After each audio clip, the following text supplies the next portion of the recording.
Hello students, welcome back to the Ratan's Ayurveda. I am Ratan, welcoming you all to our informatory series. तो आज के इस lecture में हम लोग क्या करेंगे कि अगर तुम लोग के पेपर में एक दिन भी बचा हुआ है पदार्थ विज्ञान के पेपर में, तो हम लोग स्ट्रेटेजी डिस्कस करेंगे कि कौन से टॉपिक्स कितने इंपॉर्टेंट है, कितने कितने मार्क्स के हैं, और इस जो पॉइंट बताऊं मैं उस हिसाब से पढ़ना स्टार्ट करो।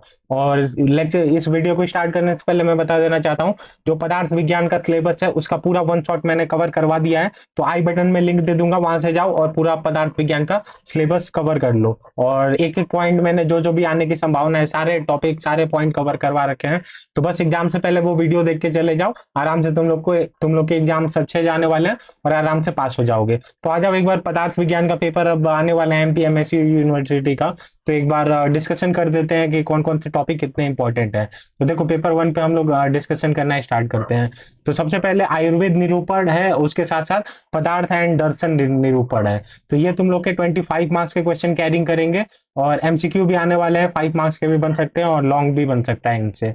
तो आयुर्वेद निरूपण में बेसिक जो भी आयुर्वेद से रिलेटेड टर्मिनोलॉजी है, सिंपल सिंपल आयु की परिभाषा, आयु का मैं माने ना, ये आता है। फिर उसके बाद से जो भी बेसिक बेसिक सिंपल सिंपल सी चीजें हैं वो सारी चीजें आती हैं। और इसमें पदार्थ वगैरह की निरुक्ति वगैरह देख लेना, कि परिभाषा वगैरह देख लेना, और दर्शन वगैरह जितने हैं वो सारी चीज कवर कर लेना।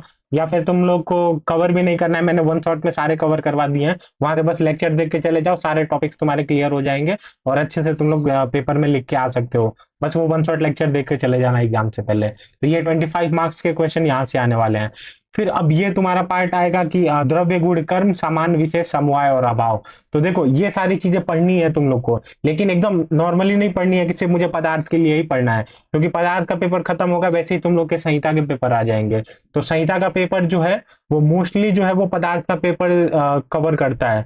यानी कि जो भी चरक संहिता वगैरह में है, अगर तुम लोग पदार्थ विज्ञान अच्छे से कवर कर लियो तो चरक संहिता का भी एक मेजर पोर्शन आराम से कवर हो जाता है। तो इसको ऐसे पढ़ना है कि दोबारा से वो संहिता का जब पेपर आए, क्योंकि संहिता के पेपर में कम गैप होगा, एक दिन का गैप होगा, तो ये सारी चीजें कवर नहीं कर पाओगे। तो संहिता के पेपर के हिसाब से तुम लोग को कवर करते जाना है यहाँ से। तो देखो, द्रव्य द्रव्य आ गया, गुण आ गया और कर्म आ गया। तो ये तीन है, ये इन तीनों को एक साथ खत्म करना है। ये मेजर पोर्शन है, 48 मार्क्स का है। तो इसमें एकदम ध्यान से देना है, द्रव्य का जितना भी क्लासिफिकेशन वगैरह है, इसके साथ साथ द्रव्य सबसे ज्यादा इंपॉर्टेंट है, उसके साथ साथ गुण भी इंपॉर्टेंट है, और कर्म जो है उसको थर्ड नंबर पे इसको कवर कर लेना। तो ये 48 मार्क्स का कवर करेगा, द्रव्य गुण कर्म। और यहाँ से एमसीक्यू भी बन सकते हैं, 5 मार्क्स के भी आ सकता है और 10 मार्क्स के भी क्वेश्चन पूछे जा सकते हैं। तो ये सबसे मेजर, जैसे 3 भागों में डिवाइड किया गया ना, एक 25 मार्क्स का, एक 48 मार्क्स का, एक 27 मार्क्स का, ऐसे ही तुम लोग भी कवर करना स्टार्ट करो। 25 मार्क्स से कवर कर लो, बेसिक बन जाएगा तुम लोग का, ये कवर कर लोगे तो फिर 48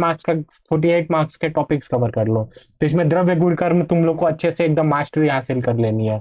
तो आराम से तुम लोग का ये मेजर पोर्शन कवर हो जाएगा, 500 में यही करवाएगा। फिर उसके बाद से सामान्य हो गया, विशेष हो गया, समवाय और अभाव हो गया। इनसे 27 मार्क्स के क्वेश्चन बनेंगे तुम लोग के। एमसीक्यू भी बन सकता है, शॉर्ट भी बन सकते हैं, और लॉन्ग जो है वो बस समवाय और अभाव से नहीं बनेगा। तो बाकी सामान्य और विशेष से तुम लोग के 10-10 मार्क्स के क्वेश्चन बनेंगे, और समवाय और अभाव से 10 मार्क्स के क्वेश्चन नहीं बनेंगे। तो ये तुम लोग का टोटल डिकोड रहने वाला है कि ऐसे तुम लोग को पढ़ना है। तो सबसे पहले 25 3 सेक्शन में डिवाइड कर दो, कुछ कुछ घंटे में, पहले ये निपटा दो, फिर ये निपटा दो और ये निपटा दो। और वन शॉट लेक्चर से मेरे कवर कर लो, सारी चीज, सारे पॉइंट जितने भी एग्जाम में आने वाले हैं या फिर पास्ट आए हुए हैं, सब कुछ मैंने कवर करवा दिया है एक ही लेक्चर में। 1-1.5 घंटे के आसपास का लेक्चर होगा, ज्यादा टाइम भी नहीं लगेगा, सब कुछ कवर हो जाएगा तुम लोग का। तो देखो, ये बस ये रहने वाला है। और इसको देखो, द्रव्य गुण कर्म सामान्य विशेष समूह, ऐसे पढ़ना कि तुम लोग को संहिता में कम पढ़ना पड़े। तो संहिता का तुम लोग ऐसे पढ़ना कि संहिता की भी जो भी एग्जाम के लिए हम लोग पढ़ रहे हैं वो संहिता का भी कवर हो जाएगा इसी के साथ साथ। तो अच्छे से थोड़ा पढ़ना और चीजों को रिटेन करना संहिता के पेपर तक, पदार्थ की चीजें, क्योंकि चरक संहिता का जो है वो मेजर पोर्शन जो है वो, ये तो पार्ट है, या जब पदार्थ 2 का जो है वो प्रमाण वगैरह है तो वो भी संहिता से ही लिया गया है। तो संहिता में भी इससे रिलेटेड क्वेश्चन आ सकते हैं तुम लोग के। तो पदार्थ का भी कवर करो, इसके साथ साथ तुम लोग का संहिता का भी मेजर पोर्शन एक कवर हो जाएगा। तो ठीक है, फिर बस ये स्ट्रेटेजी रहने वाली है, 3 भाग में डिवाइड करके इसको खत्म करो। चलो फिर मिलते हैं नेक्स्ट लेक्चर में, तब तक के लिए जय हिंद, जय आयुर्वेद।